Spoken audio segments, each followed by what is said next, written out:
Diduga akibat kepentingan politik, PLT Bupati Pasaman Sabar As melarang tegas ASN bertemu dan berkomunikasi dengan Sekda, serta segala surat menyurat pemerintahan langsung ke PLT Bupati tanpa melalui Sekda. Larangan itu disampaikan langsung saat rapat bersama OPD terkait. Tindak lanjuti perintah langsung PLT Bupati Pasaman pada Kasatpol PP, Satpol PP Pasaman menempatkan 2 personel berjaga di depan ruangan Sekda Pasaman. Kedua personel yang berjaga ditugaskan untuk memantau dan mengambil dokumentasi ASN yang melanggar perintah PLT Bupati yang melarang ASN berhubungan dengan Sekda Pasaman. Tak hanya itu, PLT Bupati juga melarang seluruh ASN berkunjung dan bersilaturahmi ke rumah pribadi Sekda Pasaman dan memerintahkan Kasata Pol PP untuk memonitoring siapa saja yang berkunjung ke rumah pribadi Sekda. Aan Afrinaldi, Kasat Pol PP Pasaman, menyampaikan bahwa penempatan personil merupakan perintah langsung PLT Bupati Pasaman yang harus dijalani selaku Kasat Pol PP.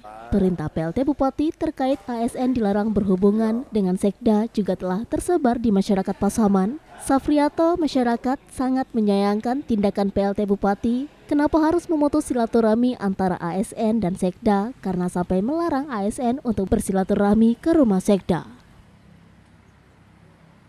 Saya sebagai Kasat Pol PP Kabupaten Pasaman tentunya adalah membantu pimpinan terkait dengan penempatan Satpol PP di ruangan Sekda. Itu adalah perintah dari atasan.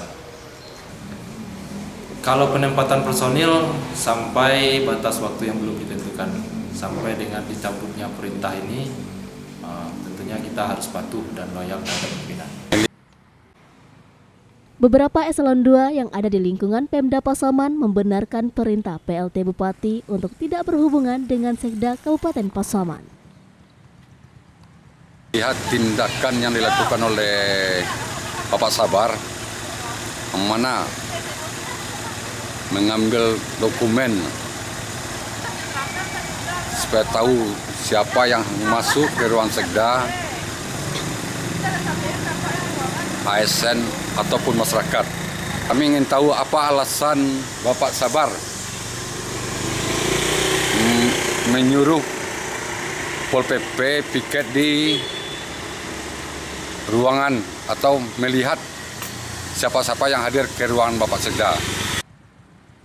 Dari Pasaman, Sumatera Barat, Aryo Hanas, iNews melaporkan.